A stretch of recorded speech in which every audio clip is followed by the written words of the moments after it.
Most of all, Donald Trump wants us to think that this country is hopelessly divided between us and them. They are terrorists, and we're going to be paying a price, and it'll be the largest deportation in the history of our country, and we have no choice. It is November 8th, 2016. The whole world is waiting for an announcement that would reveal the winner of the US presidential elections. Everyone is on standby and tension has started to kick in. It is a tight contest, especially between the Democrats who had Hilary Clinton and Donald Trump from the Republicans. Results from the previous night indicate that Clinton is going to be president. It is just a matter of hours before she's declared. Everyone thinks. And then Donald Trump is the President of the United States. The President-elect of the United States of America, Donald Trump. Americans had decided Donald Jr. Trump was to be the next president. But little did they know that this moment would deal a great blow to the American democracy in the years to come. This is the story of Donald J. Trump, a man who ruled the US along the lines of racial segregation, violence, media suppression, and brutal discrimination.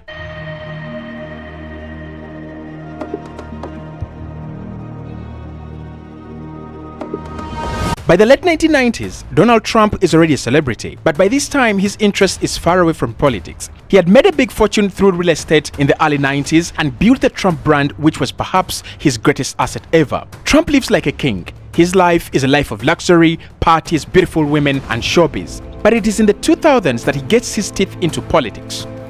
I will not be running for president as much as I'd like to. In 2008, Trump challenges the citizenship and eligibility of presidential candidate Hussein Barack Obama. He should show his birth certificate. The other thing. This was an early warning sign to the American citizens that Donald Trump was an outright racist, a bully, and a bigot. A man who did not have any room for patience and tolerance for people who he called non-Americans. It shouldn't be here. And they do come from prisons and mental institutions, and they are terrorists. All his life, Trump loves being in the limelight. He had been on the front pages of New York tabloids 87 times in 15 years. He loves the spotlight and he loves recognition. It is around 2008 that he realizes that joining politics would give him a greater elevation of his persona and the platform to shine in the spotlight. During this time, Trump is working on a reality TV show called The Apprentice on NBC. The Apprentice is a massive hit. People instantly fall in love with it, and for Trump, as you would imagine, he's back in the spotlight. And then I am officially running for President of the United States. This was a smart move. First, the reality TV show had given Trump visibility and popularity, and then the racist comments he made about the Mexican community while he announced his desire to stand for presidency would give him an extra number of loyal followers, adding to his already obsessed Apprentice followers. Now, although his racist comments would lead to NBC cancelling his contract with them, Trump's time as the host of The Apprentice had served its purpose. He was now a people's darling, and most importantly, he was back in the spotlight. During his campaigns, the core message on Trump's rallies is making America clean. And it'll be the largest deportation in the history of our country. You see, that statement, making America clean, would create one of the biggest divisions among the American population in recent history. For a period of 248 years, no president of the US had been so arrogant and such a threat to the democracy of the country. And here was Trump promising to carry out one of the largest deportations in human history, chasing out what he called non-Americans who he believed did not deserve the right to be American. You see, Trump knew that he was not politically ideal like the Obamas or Bush or even Hilary Clinton,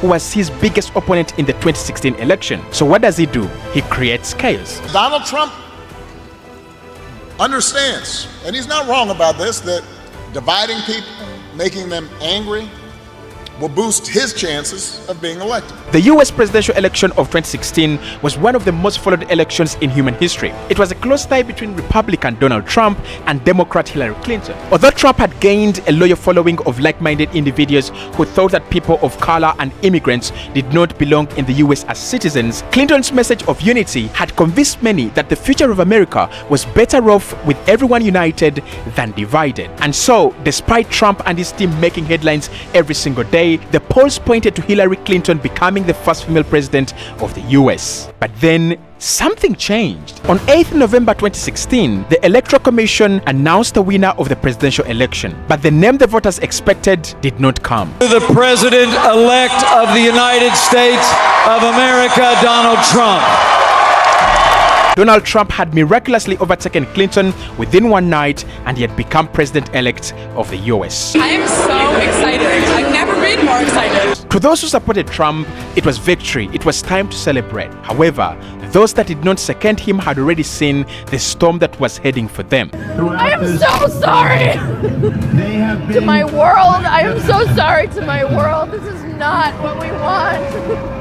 And they were not wrong. The Trump administration was to become a disaster, a disgrace, and embarrass the US beyond imaginable limits.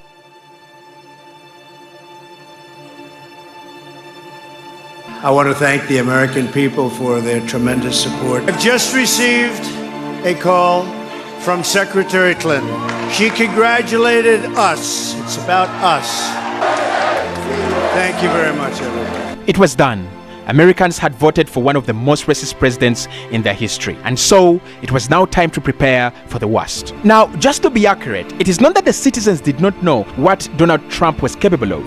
In fact, many of them had foreseen the disaster that would befall their country if he had become president. And this fear was echoed through all their reactions when it was declared that he was the new president-elect. He's publicly been such a misogynist, a bigot, a racist, a narcissist person. This is not what we want. The question became why?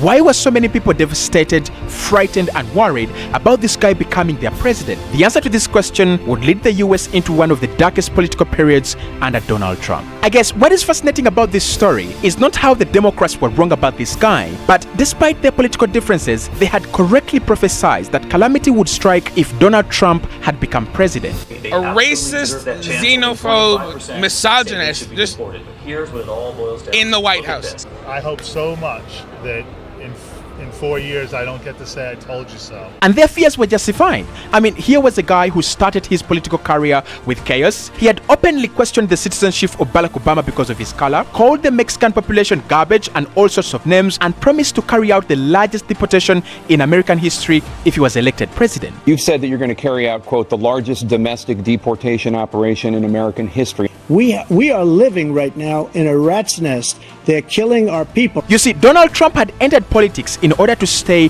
in the spotlight, like he had always been.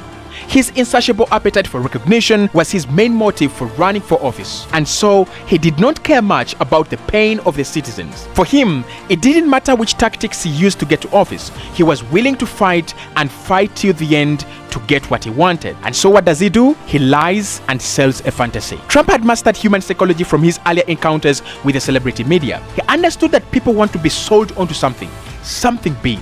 He also knew that at the very core of human nature are differences, be it difference in race, gender, income, whatever it is, people are just different and they like it that way. So Trump sold his dream to people who are already interested and obsessed with, and I quote, cleaning America by chasing out what they called non-Americans. These are Americans. They're people. And it worked. Trump managed to convince a big chunk of like-minded individuals to vote for him. However, it was not long before the US would get a real feel of Trump and his administration. Trump would continue his racist blueprint during his 4 years in office. He created one of the biggest media wars between government and the press, and he brutally sabotaged the country's international relations. But for him, things were still going according to his playbook. He was now the most famous man on the planet. Every media outlet, mainstream, tabloids, online blogs had a story about him almost on a daily basis. He was always among the trends on X, formerly Twitter, and this was no surprise because he almost ran his entire government on the platform. For the US at the time, it felt like the end times had come. The Trump administration embarrassed the country beyond reparable limits. I mean, there was even an attempt to impeach the guy from his position as president, but this did not mature to fruition. To many, the fantasy Trump had sold them had worn off. They were now back to reality, and the reality was they had given an incompetent fraud 4 years as the most powerful man on earth. It was a mistake, one that the US would live to regret for the rest of their lives. It was a dark period. The 4 years felt like eternity. It felt like all hope was lost. And then Joe Biden has been elected president of the United States. He is president-elect Joseph Robinette Biden. And there it was, the little light at the end of the tunnel. There was hope. The people had the chance to correct their mistake, a chance to take their country back. And this time, there was no messing about. When the 2020 election results were announced, Joe Biden had beaten Trump by a considerable margin. For all the disaster and chaos he caused, many people grew to love him and believe in him, but it was not enough. The people had seen beyond the mask. The lies did not work as they had done before. The Joe Biden win was not an ordinary one. It marked an end to Trump's crooked government, and it gave hope to the US citizens that their country's image would be restored. Now, at this point, you would expect Trump to give up. He had brutally lost to Biden, and it was clear that the people's favor was no longer on his side. There was just one problem. Quitting, giving up were not in his vocabulary. Trump is a fighter. And so, when he loses to Biden, instead of folding, he does what he knows best. He fights. Just like in the beginning, Trump chose his customized weapon to fight Biden's win. He caused chaos. He attacked the American system, the country's democracy, and he lied and lied until people believed it. In fact, the Republicans, the party that had made him president, feared that Trump was the greatest threat they had to US democracy. He tried to steal power using lies and violence after losing an election. These actions alone portrayed a weak, shady picture of the democracy in the US as compared to what other countries and other democracies thought. But for Trump, once again, it worked. He was back in the spotlight, and this time he was shaking the foundations of the most powerful institutions on the planet. As you would imagine, his face, his name were on every media outlet once again. Amidst all this, there was one question that kept on banging on our minds. How did Trump become like this? To answer this question, we had to travel back in time in the early 1990s when Donald Trump was still a child. Trump was born in a family, to put it nicely, a family that was not very open and welcoming to black people and Hispanics. His father, Fred Trump, was the son of a German immigrant, and his mother, Mary Trump, was a poor immigrant from Scotland. The couple gave birth to 5 children, Donald Trump being the 4th. Trump's father was a wealthy New York real estate dealer who made his fortune in the 1940s after benefiting from cheap government loans to rebuild after the Second World War. He learned a lot from his father in every aspect of his life, business, being a man, but perhaps the most important lesson that would shape Trump's life was never to accept defeat. My father was great. Good salesman, good builder. He loved to build houses. He was a good builder. I learned so much from him. And he was a great guy, a lovely guy. I loved my father. For example, in 1973, Trump and his father are sued by the Department of Justice over racial discrimination. The DOJ had sent undercover spies to Trump's apartments to investigate whether there was any kind of racial discrimination in the criteria of who got an apartment and who did not. In their findings, black people were being denied a chance to rent at any of Trump's apartments. Most of them were being told that there was no space for rent, and others had to pay higher prices than their other counterparts. But when the DOJ would send its wait agents to ask for space at the Trump apartments, they were given rooms at the very places that black people were denied. When Trump and his father were taken to court on grounds of racial discrimination, they refused to admit to any wrongdoing. Instead, they fought back. This was an early lesson to Trump from his father, that accepting defeat was never an option even if you were in wrong. And so, the Trumps countersued the DOJ for $100 million on grounds of fake accusations, although the case would be dismissed for lack of evidence. In the end, instead of folding, the Trumps struck a deal with the DOJ that allowed them to admit to no wrongdoing, and in exchange, they were to make a few changes. First, they were to open all their properties to all people, including blacks and Hispanics, and they would also place adverts in newspapers calling people of all races to rent on their apartments. But you see, this mentality would form the basis of Trump's never say die attitude, and ultimately a basis for his success in the years that would follow. Trump's childhood would also teach him that people are different. In an interview in 2020, Trump's cousin, Mary Trump, tells Bright America that Trump had grown in a very racist family, and so racial discrimination was almost second nature to him. Father was racist, anti-Semitic, and a misogynist, so that was fun.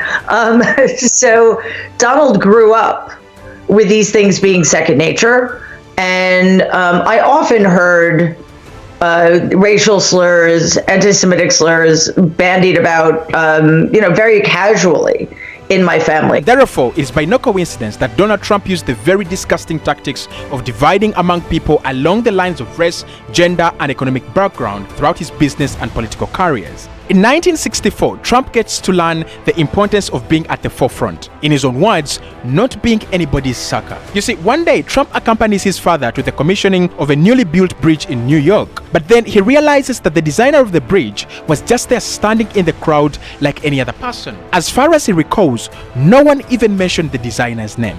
Right there, Trump made up his mind. I don't want to be like this guy. I do not want to be anybody's sucker. In 1971, Trump is made president of his father's company, E. Trump & Sons. He would later change the company name to the Trump Organization. But he wants more. He is not satisfied with being the leader of his father's empire. He wants to be his own boss. Now, Trump knew that he would inevitably become rich by working for his father, but that would not give him the attention and recognition that he so much desired. So in the same year, he moves to Manhattan, where he builds his first pieces of real estate and, more importantly, his brand, the Trump brand. Among all his assets, the Trump brand would become the most valuable to him, and in 2016, it would make him president of the US. Manhattan gave Trump everything he dreamed of. It was his starting point at building an array of businesses ranging from real estate to owning an airline. In 1978, Trump opens up his first project as a real estate developer, but this time not under his father. He calls it the Grand Hyatt Hotel. From there, he builds the Trump Plaza in New York in 1981, the Trump Tower in 1983, and the billion-dollar casino, the Taj Mahal, which he built in 1988. Between 1970 and the early 2000s, Trump gets his hands into various business ventures, and this further elevates his image and brand. Some of his products included the Trump Premium Drinking Water, which cost about $40 per bottle, the Trump Vodka, an airline company which he called Trump Airlines, and the Trump University, which he would later be sued for. All these business ventures made Trump a billionaire. But you see, he had learned earlier enough that the biggest asset that he would have was his personal brand. My most valuable asset, I didn't even include on your statement, and that's the brand. And so he used the elements of human psychology, deception, wealth, and the media to build one of the biggest personal brands in human history. At this time, Trump does not even know that the brand that he built in the late 90s would make him one of the most powerful people on the planet in the decades to come. When Trump moves to Manhattan in 1971, his business ventures make him famous, and he likes it. So he decides to continue building his brand around luxury, lavish spending, and beauty. But you see, Trump understood that in order for his brand to gain mileage, he needed to hug the media. And boy oh boy, he knew exactly how to do it. Sell them a fantasy. In 1991, in an interview with Esquire, Trump would brag about his ability to influence the media and get what he wanted. You know, it really doesn't matter what they write, as long as you have a young, beautiful piece of us. And he was not wrong. Trump had spent a big chunk of his life in the 1990s as a media celebrity in New York. At one time, he spent 22 straight days on the covers of New York tabloids. In fact, Trump appeared 87 times on the front covers of tabloids in 15 years. He used the media to hype his lavish lifestyle and hide his shady business deals, bribes, racism, and the fact that his casinos were being used for money laundering. Trump had mastered the psychology of how to hack the media. For him, it was as simple as selling a lie that the media believed to be true, and he would get what he wants. For example, in 1984, he calls a Forbes reporter who's assembling the list of the 400 richest Americans. Trump pretends to be an informer by the names of John Barron, claiming that he was the vice president of the Trump Organization. He tells the reporter that Donald Trump owned 90% of his father's estate, and his net worth was about $100 million. In truth, Trump did not own 90% of his father's company, and it was just $5 million worth at the time, but it worked. When Forbes released the list of the 400 richest Americans, Donald Trump was there, worth $100 million. Trump would continuously use his two fake identities, John Barron and John Miller, to plant lies in the media, and every time he got away with it. You see, Trump's relation with the media in the early days of his career was harmonious and symbiotic. Trump needed the media to build his big fantasy brand, make a lot of money, and become an icon, and the media needed Trump for content. Even when they did not cover him positively, Trump spinned the negative press to his favor. For example, he and his wife, Ivana Trump, planted information in different tabloids during their struggling marriage. They shaped the narrative, and Trump gained more popularity from the scandals than anyone would have imagined. For Trump, all press was good press. Actually, Trump's affair with actress Mala Maples was so juicy for the New York tabloids because he fueled it rather than cooling it down. In the end, Trump came out of the scuffle with more brand visibility and relevance, just what he wanted. To put it correctly, Trump was a media darling. No matter what he did, no matter what he said, he always benefited from what came out of the media. But this would all change as soon as Trump announced his intentions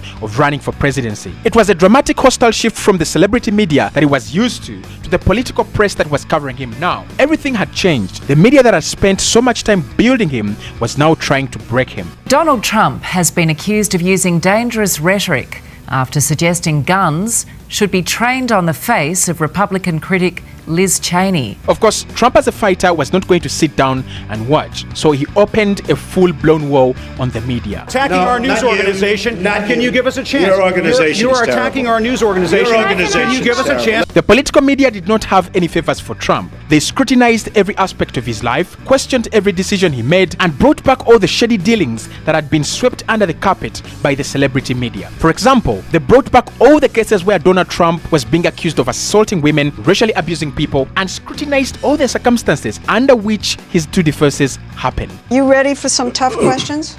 You're going to be fair. I'm going to be fair. Just be fair. But you're okay with some tough questions. In response, Trump developed a defensive system against the media. He raised his guard, brutally abused reporters, suppressed them, and once again spread propaganda that all media was fake media. You are fake news. You know you're a fake. You know that. Your whole network, the way you cover it, is fake. I'm not thinking, Mr. That's President. okay. I know you're not thinking. You never do. What a stupid question that is. Now, all this frustrated the US citizens and the country as a whole. The question really became, when was Donald Trump leaving the US presidency? Although the 4 years felt like forever, Trump's term in office came to an end in 2020. There was a sigh of relief. America had rid itself of a dictator, a racist, and a bigot. And then, in order to make America great and glorious again, I am tonight announcing my candidacy for President of the United States.